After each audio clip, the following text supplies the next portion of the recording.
अयोध्या राम जन्मभूमि मंदिर के गर्भगृह में आज स्थापित होगी रामलला की प्रतिमा। श्री विग्रह की गर्भगृह में स्थापना दोपहर बाद की जाएगी। अयोध्या के राम जन्मभूमि परिसर में बुधवार देर रात रामलला की 51 इंच की श्यामल प्रतिमा पहुंची। ट्रक से आई प्रतिमा के स्वागत के लिए मुख्य द्वार को फूलों से सजाया गया था। श्रद्धालुओं ने लगाए जय श्री राम के नारे। बुधवार को निर्मोही अखाड़ा के महंत दिनेंद्र दास और पुजारी सुनील दास ने गर्भगृह में सिंहासन की पूजा की और इसी के साथ गर्भगृह में राम यंत्र की स्थापना की गई। अयोध्या राम मंदिर के पुजारी सुनील दास ने कहा कि रामलला का मंदिर विश्व शांति का केंद्र बनेगा। मंगलवार से शुरू हुए प्राण प्रतिष्ठा अनुष्ठान के दूसरे दिन बुधवार को रामलला की चांदी की मूर्ति का परिसर भ्रमण कराया गया। मुख्य यजमान डॉक्टर अनिल मिश्र ने चांदी की प्रतिमा की पूजा की। पालकी पर विराजमान प्रतिमा को पूरे परिसर में घुमाया गया। वैदिक मंत्रोच्चारण के बीच आचार्यों, श्रद्धालुओं और मंदिर निर्माण में लगे इंजीनियर और श्रमिकों ने प्रतिमा पर पुष्प वर्षा की। प्राण प्रतिष्ठा कार्यक्रम के मद्देनजर रामनगरी में सुरक्षा बंदोबस्त पुख्ता है। अतिरिक्त फोर्स तैनात कर दी गई है। एटीएस की कमांडो टीम अहम जगहों पर तैनात है। अयोध्या में राम मंदिर आंदोलन से जुड़े अहम नेताओं की तस्वीर वाली एक गाड़ी देखी जा रही है। पोस्टर में आडवाणी, मुरली मनोहर जोशी, उमा भारती, यूपी के पूर्व सीएम कल्याण सिंह और विहिप नेता अशोक सिंघल दिखाई दे रहे हैं। यूपी के सोनभद्र से आदिवासी समाज के लोग बड़ी संख्या में अयोध्या पहुंचे। मणिराम दास छावनी में पड़ाव डाले आदिवासी समाज के लोग विशिष्ट जड़ी बूटियों से यज्ञ हवन कर रहे हैं। अयोध्या पूरी राममय हो चुकी है। रामनगरी के सूर्य कुंड में लेकर लेजर शो के जरिए प्रभु राम की जीवनी दिखाई जा रही है। राम मंदिर की प्राण प्रतिष्ठा का उत्सव पूरे देश में साफ तौर पर देखा जा सकता है। उत्तराखंड की राजधानी देहरादून में प्रसिद्ध घंटाघर पर लेजर लाइट के जरिए भगवान राम की तस्वीर उकेरी जा रही है। मध्य प्रदेश में महाकाल की नगरी उज्जैन में भी राम मंदिर प्राण प्रतिष्ठा को लेकर भक्तिमय हुआ माहौल। महाकालेश्वर मंदिर परिसर में प्रभु राम की भक्ति गीतों पर नृत्य प्रस्तुत किया गया। गुजरात के बनासकांठा के डीसा में स्कूली बच्चों ने अनोखे अंदाज में भगवान राम के प्रति अपनी श्रद्धा व्यक्त की। स्कूली बच्चों ने राम नाम की मानव श्रृंखला बनाई। राम मंदिर के प्राण प्रतिष्ठा समारोह में हिस्सा लेने के लिए श्री रामचरण पादुका यात्रा प्रयागराज पहुंची। लोगों ने पादुका का भव्य स्वागत किया। यूपी के अयोध्या में मुंबई के कलाकारों ने लाइव पेंटिंग तैयार की जिसमें भगवान राम और रामचरितमानस से संबंधित पेंटिंग है। राम मंदिर प्राण प्रतिष्ठा समारोह से पहले अयोध्या के धर्मपथ पर सौंदर्यीकरण का कार्य जारी है। सड़कों से लेकर पूरी अयोध्या को तोरण द्वारों को सजाया जा रहा है। अयोध्या राम मंदिर प्राण प्रतिष्ठा समारोह से पहले लता मंगेशकर चौक पर कलश यात्रा का आयोजन। मंगेशकर चौक के पास दीवारों पर रामायण की कलाकृतियां बनाई गई हैं। यूपी के अयोध्या में राम मंदिर प्राण प्रतिष्ठा समारोह से पहले प्रदूषण मुक्त दोना पत्तल बनाए गए हैं। सामुदायिक भोजन के लिए दोना पत्तल को प्रदूषण मुक्त बनाया गया है। भगवान राम के भव्य मंदिर बनने को लेकर बोले मनोज तिवारी ने कहा कि माहौल को देखकर विपक्ष घबरा रहा है। हम राम के थे, राम के हैं और राम के ही रहेंगे। उधर केंद्रीय मंत्री मीनाक्षी लेखी ने कहा कि पूरे देश में राममय माहौल है। राम मंदिर प्राण प्रतिष्ठा को लेकर लोगों के मन में जो प्रसन्नता नजर आ रही है वो देखते ही बन रही है। लोक गायिका पद्म पुरस्कार विजेता मालिनी अवस्थी ने राम मंदिर प्राण प्रतिष्ठा कार्यक्रम पर कहा कि इस देश में हर्षोल्लास है। हर व्यक्ति प्रसन्न है। मन में ऐसा आनंद है जो छिपाए नहीं छिप रहा। राहुल गांधी के बयान पर छत्तीसगढ़ के मुख्यमंत्री विष्णुदेव साय ने कहा यह उनकी सोच है। 22 जनवरी तो सबके लिए खुशी का दिन है। अयोध्या में प्राण प्रतिष्ठा कार्यक्रम है। कर्नाटक के बेलगावी के बीजेपी नेता अभय पाटिल ने राम मंदिर प्राण प्रतिष्ठा समारोह में वितरण के लिए लोगों के साथ मिलकर 4 लाख लड्डू तैयार किए हैं। ओडिशा के पुरी में श्री जगन्नाथ मंदिर हेरिटेज कॉरिडोर परियोजना का उद्घाटन। मुख्यमंत्री नवीन पटनायक और पुरी के पूर्व राजा गजपति दिव्य सिंह देवा ने किया उद्घाटन। जगन्नाथ धाम के ऐतिहासिक और धार्मिक महत्व के मद्देनजर बनाया गया हेरिटेज कॉरिडोर परियोजना को श्री मंदिर परिक्रमा प्रकल्प नाम दिया गया है।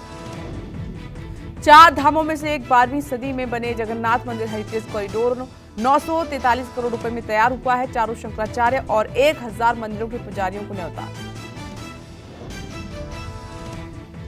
मंदिर के दक्षिण द्वार पर यजुर्वेद, पश्चिमी द्वार पर सामवेद और उत्तरी द्वार पर अथर्ववेद का जाप है। प्रोजेक्ट के तहत मंदिर से लगे बाहरी दीवार के चारों तरफ 75 मीटर चौड़ा गलियारा बनाया गया है और मंदिर के चारों ओर 2 किलोमीटर में श्री मंदिर परिक्रमा पथ का निर्माण किया गया।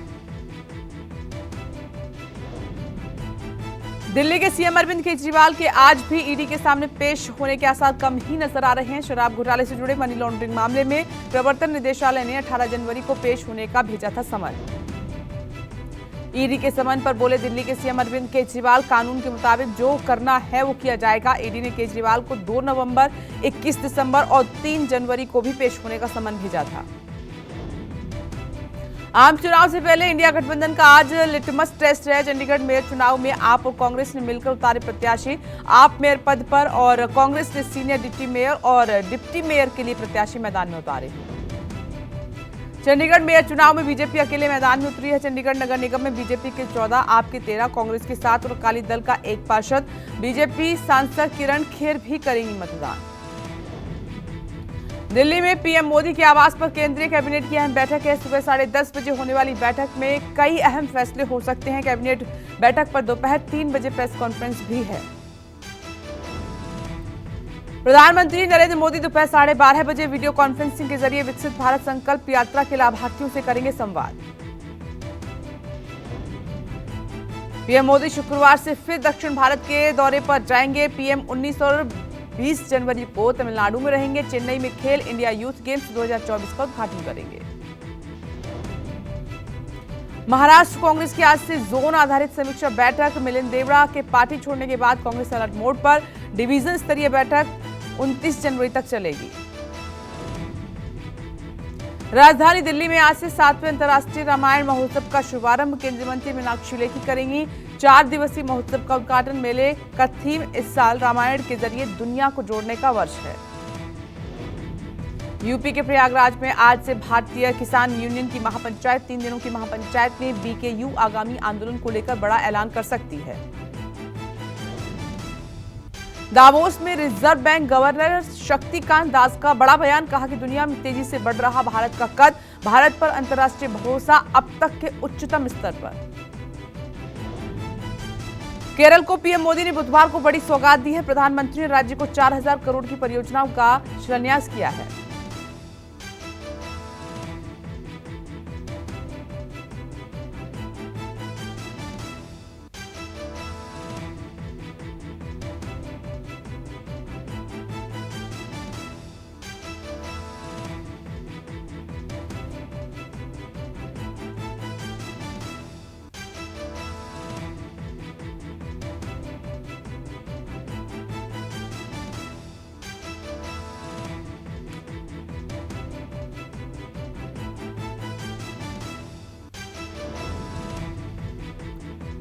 इंडिया गठबंधन में सीट शेयरिंग को लेकर दिल्ली में हुई कांग्रेस सपा की बैठक के बाद सपा नेता रामगोपाल यादव बोले कि हमने आधा रास्ता तय कर लिया है, जल्द आधा रास्ता भी तय कर लेंगे।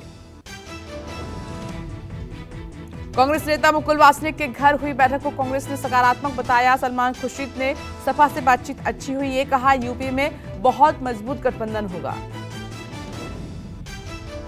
राहुल के बाद सपा ने निकाली यात्रा। सपा अध्यक्ष अखिलेश यादव ने शुरू की पीडीएस साइकिल यात्रा। 1 फरवरी तक चलेगी ये यात्रा। गाजियाबाद में होगा समापन। सीट शेयरिंग को लेकर लालू प्रसाद यादव का बयान। इतनी जल्दी नहीं होती सीट शेयरिंग, लालू प्रसाद यादव ने कहा। मध्य प्रदेश के मुख्यमंत्री डॉक्टर मोहन यादव का पटना दौरा। एमपी सीएम के जरिए बिहार के यादव समुदाय को साधने की तैयारी। पटना के आईएमए हॉल में अतिथियों से चाय पर चर्चा करेंगे मोहन यादव। कांग्रेस मैनिफेस्टो वेबसाइट का लोगो जारी। आवाज भारत की नाम से लोगो जारी किया गया। लोकसभा चुनावों को लेकर कांग्रेस का लोगो लॉन्च। टीएमसी नेता महुआ मोइत्रा के घर खाली करने का नोटिस है। दिल्ली में सरकारी आवास को बलपूर्वक खाली कराने के निर्देश हैं। 8 दिसंबर 2023 में गई थी सदस्यता। 3 नोटिस के बाद भी खाली नहीं किया है घर। बिहार में नीतीश कुमार का एक और मास्टर स्ट्रोक। प्रदेश के 94 लाख बीपीएल परिवार को मिलेगी 2-2 लाख की आर्थिक मदद। जातिगत जनगणना में चिन्हित लाभार्थी किसी जाति के हो सकते हैं। जेडीयू के राष्ट्रीय अध्यक्ष बनने के बाद नीतीश कुमार बुधवार को पहली बार जेडीयू ऑफिस पहुंचे। पटना में जेडीयू ऑफिस पहुंचने पर नीतीश कुमार का भव्य स्वागत किया गया। राजस्थान में भजनलाल सरकार के गठन के 1 महीने बाद आज कैबिनेट की पहली बैठक है। कैबिनेट बैठक में पूर्ववर्ती गहलोत सरकार के आखिरी 6 महीने के कार्यों की समीक्षा के लिए कमेटी गठन पर फैसला संभव है। राम मंदिर प्राण प्रतिष्ठा निमंत्रण पर एनसीपी अध्यक्ष शरद पवार और आरजेडी अध्यक्ष लालू प्रसाद यादव ने साफ कर दिया है अपना रुख। दोनों नेताओं ने 22 जनवरी के कार्यक्रम में न जाने का ऐलान किया है। प्राण प्रतिष्ठा में जाने से दिल्ली सीएम अरविंद केजरीवाल ने भी किनारा किया। कहा कि 22 जनवरी के बाद सह परिवार करूंगा रामलला के दर्शन। औपचारिक न्योता मिलने से फिर किया इनकार। कांग्रेस नेता आचार्य प्रमोद कृष्णम को बुधवार को राम मंदिर प्राण प्रतिष्ठा समारोह का न्योता मिला। राम मंदिर तीर्थ ट्रस्ट और विहिप पदाधिकारियों ने आचार्य प्रमोद को निमंत्रण पत्र सौंपा है। कांग्रेस नेता जयराम रमेश ने फिर लगाया प्राण प्रतिष्ठा कार्यक्रम के राजनीतिकरण का आरोप। जयराम रमेश ने 22 जनवरी के कार्यक्रम को बीजेपी संघ की राजनीतिक परियोजना का हिस्सा बताया। मध्य प्रदेश के सीएम डॉक्टर मोहन यादव ने बुधवार को इंदौर में रोड शो किया। राज्य के सीएम का लोगों ने जोरदार स्वागत किया। इंदौर की सभी 9 विधानसभा सीटें बीजेपी की झोली में डालने के लिए सीएम मोहन यादव ने लोगों का आभार व्यक्त किया है।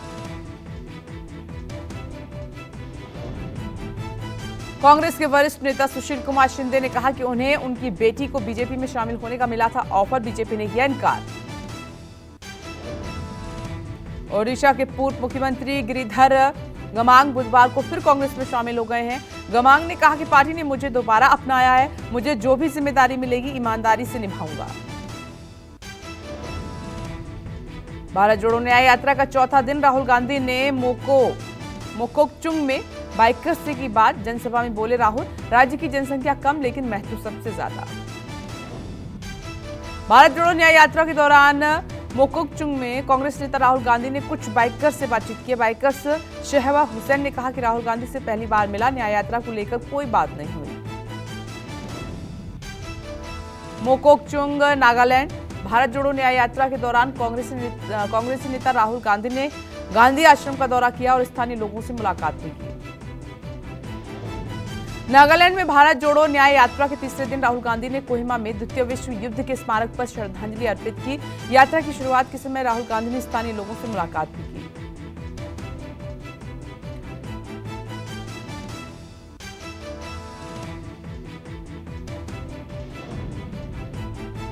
राम मंदिर पर पहली बार राहुल बोले। कहा कि प्राण प्रतिष्ठा का कार्यक्रम मोदी आरएसएस का फंक्शन है, इसे चुनावी रंग दिया जा रहा है। मैं धर्म का फायदा उठाने की कोशिश नहीं करता।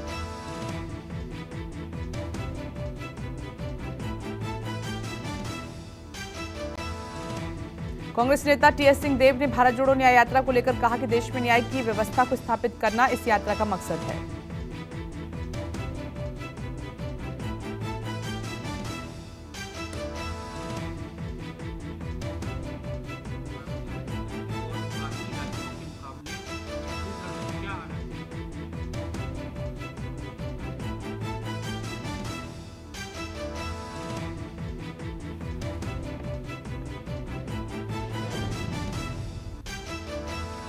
राम मंदिर में प्राण प्रतिष्ठा से पहले पीएम मोदी की अपील का असर। दिल्ली, हैदराबाद, रायपुर, त्रिपुरा में मोदी सरकार के मंत्रियों और बीजेपी नेताओं ने मंदिर में सफाई अभियान में हिस्सा लिया।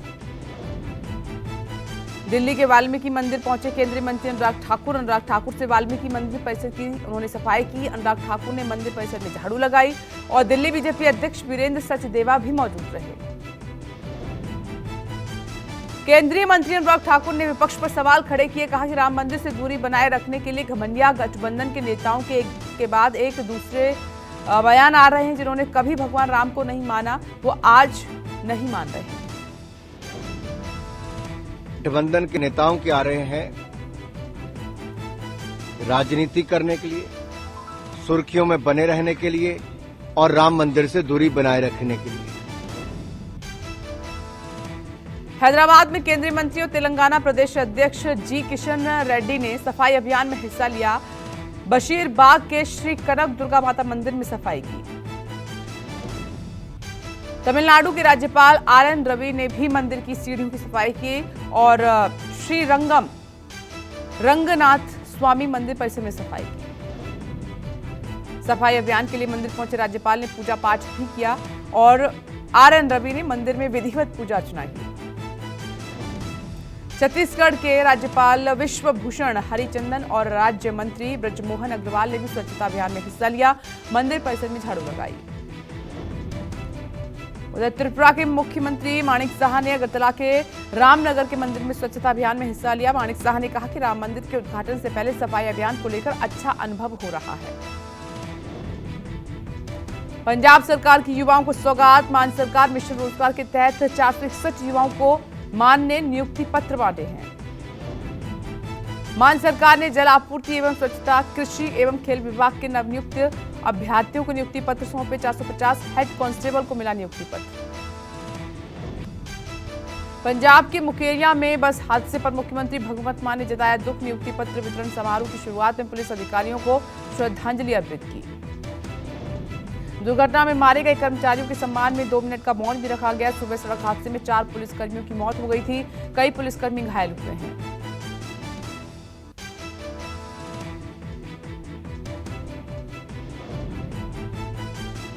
नई दिल्ली रेलवे स्टेशन पर भी यात्रियों की भारी भीड़। दिल्ली में कोहरे के कारण कई ट्रेनें देरी से चल रही हैं और कुछ रद्द हो गई हैं।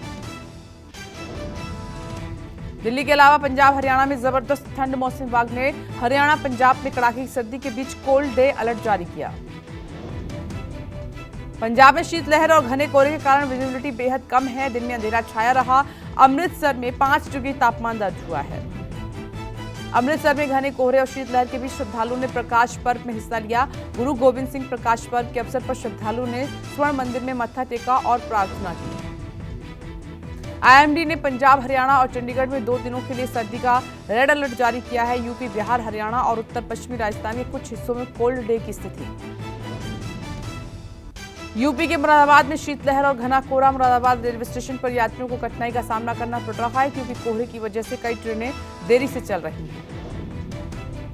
मुरादाबाद से जबरदस्त कोहरे की तस्वीरें आई हैं सामने। विजिबिलिटी 10 मीटर से भी कम है। कई जगह शून्य विजिबिलिटी दर्ज की गई। दिल्ली में ठंड से बचने के लिए रैन बसेरों का सहारा। निजामुद्दीन शेल्टर होम में बेघर लोग रैन बसेरा में रह रहे हैं।